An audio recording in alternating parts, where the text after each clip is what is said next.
Jaalsanyii jalaa fotteessee abaa'oon galtee araaramtee jee akka ati kaafee irratti duultu si godha. Oromoo wal dhabe waamuu barbaadan akka wal dhabdutti waamu. Yeroo hunda namoota wal dhaban qofa hordofa. Fakkeenyaaf gaafa dubbii sanyii tana gaafa fidu gaafa araarri godhamuudhaaf marsaa sadaffaan godhamuudhaaf osoo eeggamu Haayiluu Gonfaa kun gurra lafa kaa'ee maal gochaa ture. Naannoo Shawaa kana keessa deemeet garee kana wal dhaban barbaadaa ture. Bana Ministeerri Muummee Dr. Abiy Ahmad gara buufata qorannoo hawaa idil addunyaatti imaluuf jedhamuun miidiyaa hawaasaa irratti dubbii ijoo ta'ee jira. Oduun miidiyaa hawaasaa irra naanna'u kunis dhugaa ta'uu fi dhiisuu dhabuu isaa waan BBC'n odeeffate wabeeffachuudhaan qabannee isiniif dhiyaannee jirra.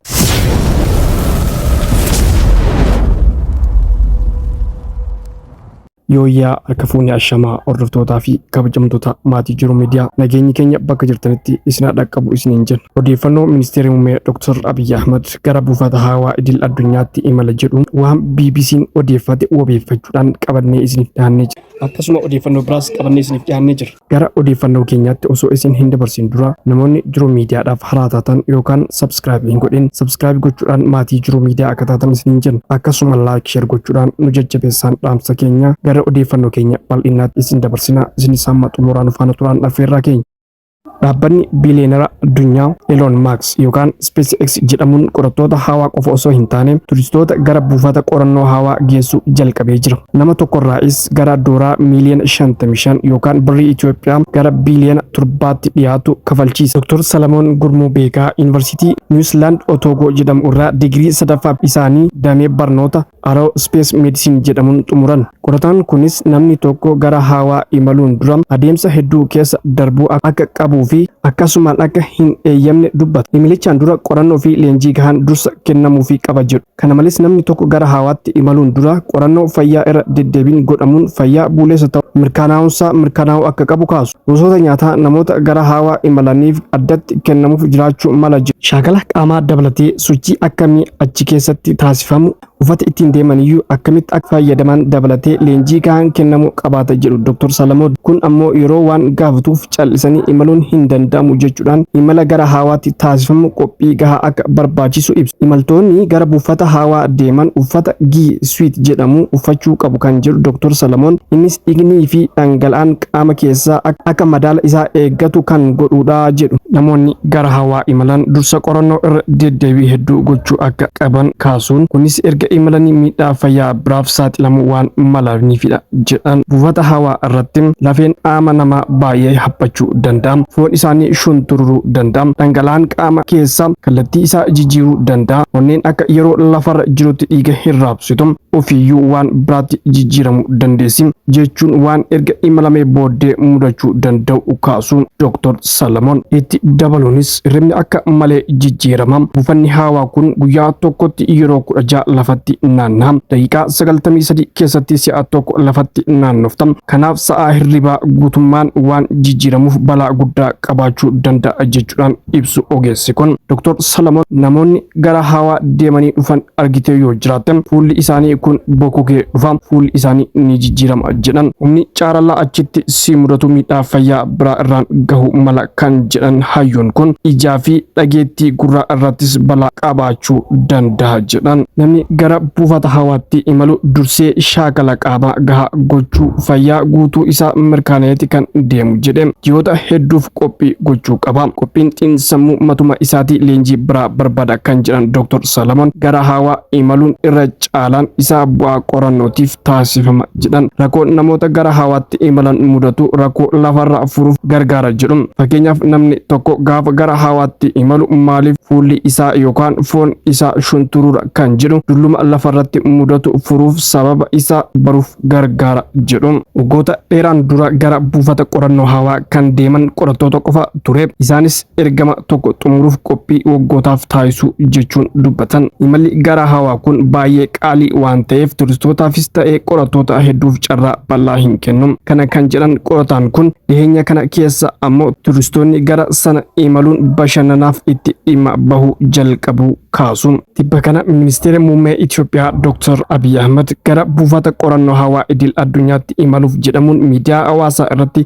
dubbii ijoo tahee jira. Oduun miidiyaa hawaasaa irra naanna'u kunis dhugaa ta'uu fi dhiisuu addatti BBC'n waan mirkaneesse hin qabu. Magaalaa Muyyeleetti dhibeen maarree jaldeessaa yookaan monkey box namoota irratti mul'achuu dhagahame. Dhibeen kun yeroo jalqabaatiif Itoophiyaa kan seene yoo ta'u, Ministeerri Fayyaa fi Inistituutiin Fayyaa Hawaasa Itoophiyaa ibsa waloo baaseen vaayirasiin dhibee kana kan irratti argame daa'ima reef dhalatte kan waggaa 21 yoo taatu, haati ishees dhibee kanaan qabamuu mirkanaa'e jedhe. Abbaan daa'ima tanaa biyya ollaatti imalee kan ture yoo ta'u, iddoowwan inni itti imalee fi namoota inni waliin tuttuqqaa qabu adda baasuu irratti hojjetamaa jiraachuu ibsamee jira. Haadhaa fi daa'imni amma dhibee kanaaf saaxilaman adda baafamanii hordoffiin wal'aansa fayyaa godhamaa fi jiraachuu ibsamee jira. Hanga ammaatti miidhaan fayyaa hammaataan irratti hin mul'anne jedhamee jira. Dhibeen kun yeroo jalqabaatiif kan Itoophiyaa seene yoo ta'u, dhibee kana to'achuuf Inistituutiin Fayyaa Hawaasa Itoophiyaa jalatti qindeessaa wiirtuu balaa tasaa hundaa'ee dhibee kana to'achuu irratti hojjechaa jira jedhamee jira. Dhibeeleen fayyaa garaagaraa keessatti iddoon saaxilamoon dhibee kana addaan baafamanii itti wal'aanaman qophaa'ee jira jedhe Ministeerri Fayyaa fi Inistituutiin Fayyaa Hawaasa Itoophiyaa ibsa waloo baaseen. Mallattoowwan dhibee maarree jaldeessaa yookaan monkey box shiftoo qufaasisuu, ho'iinsa qaamaa, daddaquu qaamaa fi dhukkubbii dugdaa fa'aa jedhamee jira.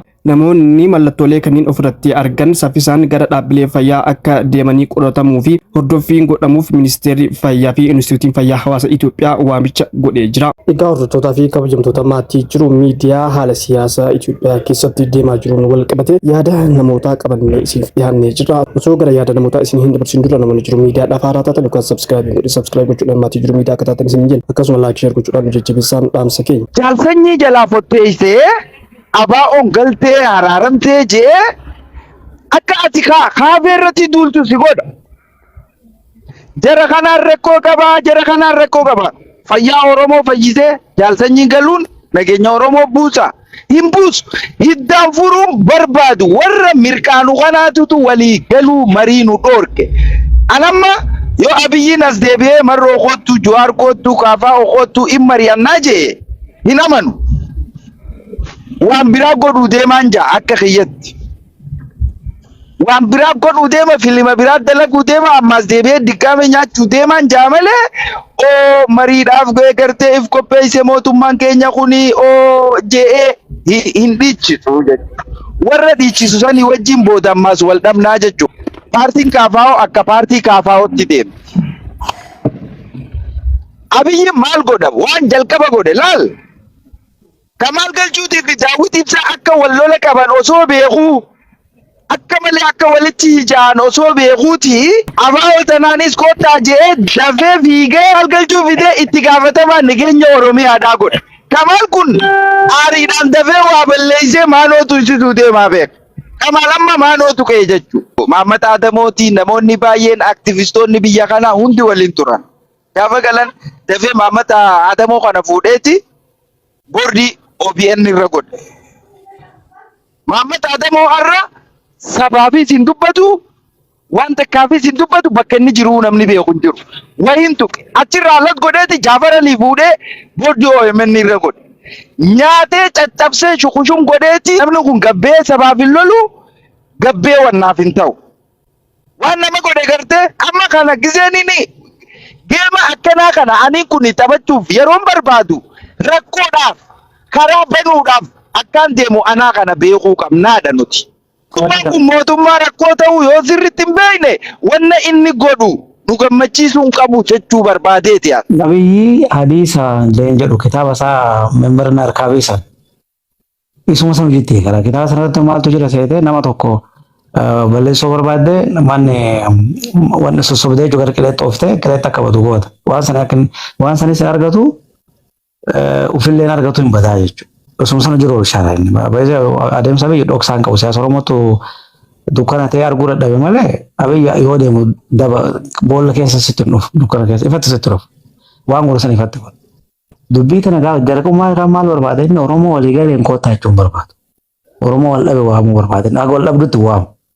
Yeroo hunda namoota wal dhaban qofa hordofa. Fakkeenyaaf gaafa dubbii sanyii tana gaafa fidu gaafa araarri godhamuudhaaf marsaa sadaffaan godhamuudhaaf osoo eeggamu Haayiluu Gonfaa kun gurra lafa kaa'ee maal gochaa ture?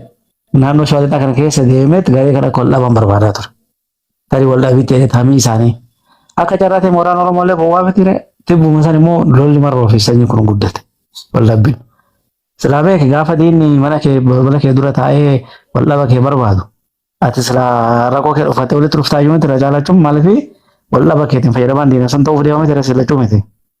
Isaan moor inumaa waan kana addaan fageessanii dura jara hedduu ammaati. Bira darbee dubbiin gammachuu biraa ogeessee gammachuun humna haguu mootummatu gammachuullee yoo waraana kanatu hundeen isaa badee anillee salphaadhaaf dhiisan fakkaata malee hatta gammachuu biraa ga'ee ture dubbiin lolli sun. Achiin sanyii kana fidan.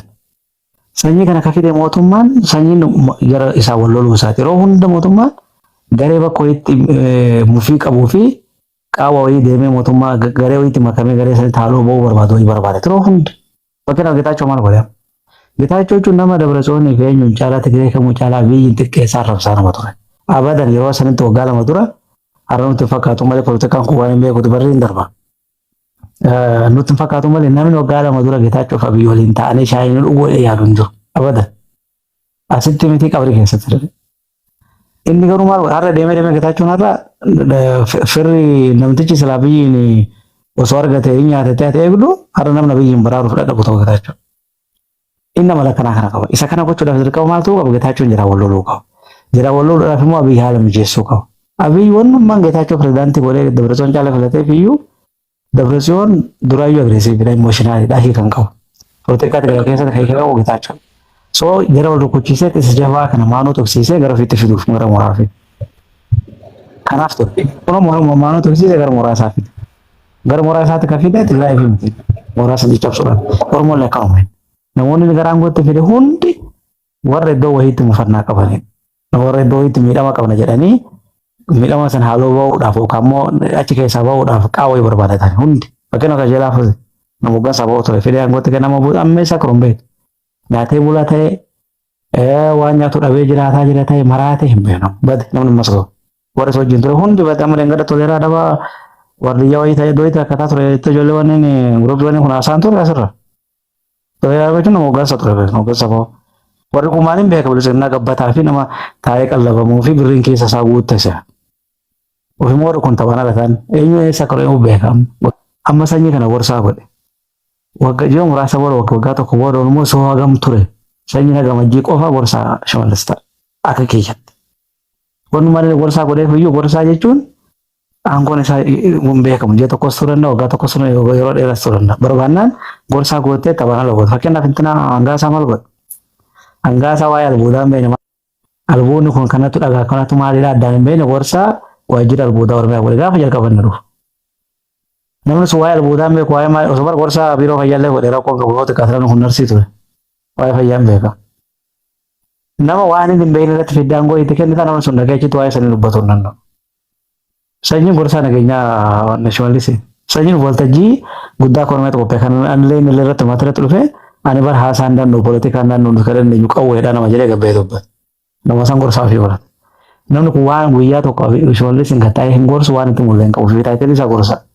Yeroo dhambootu hojii malee baramee biiroo keessaa baay'isa waan mudhafeet osoo nuti hin beekin osoo aangoo irraa bu'ee isaan argin cicciree jechuun hambata. Akkatti nama caccabsee mooraa kee diigeen.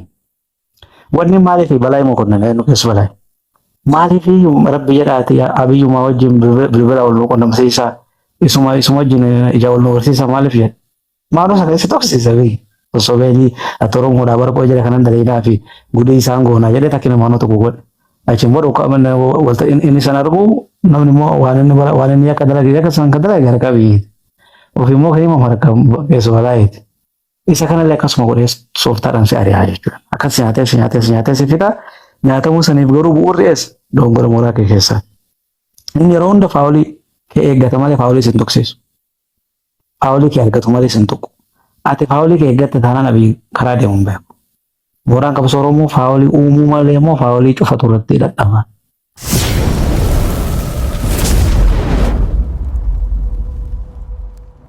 Egaa hordoftoota fi kabajamtoota maatii jiru miidiyaa odeeffannoon guyyaadhaa qabannee isiniif dhiyaannee hanganumaa odeeffannoo keenya biraatiin hamma walitti deebinutti nagaan turaa isiniin jenna. Namoonni jiru miidiyaadhaaf haaraa taatan yookaan sabskiraayib gochuudhaan maatii jiru miidiyaa akka taatan isiniin jenna.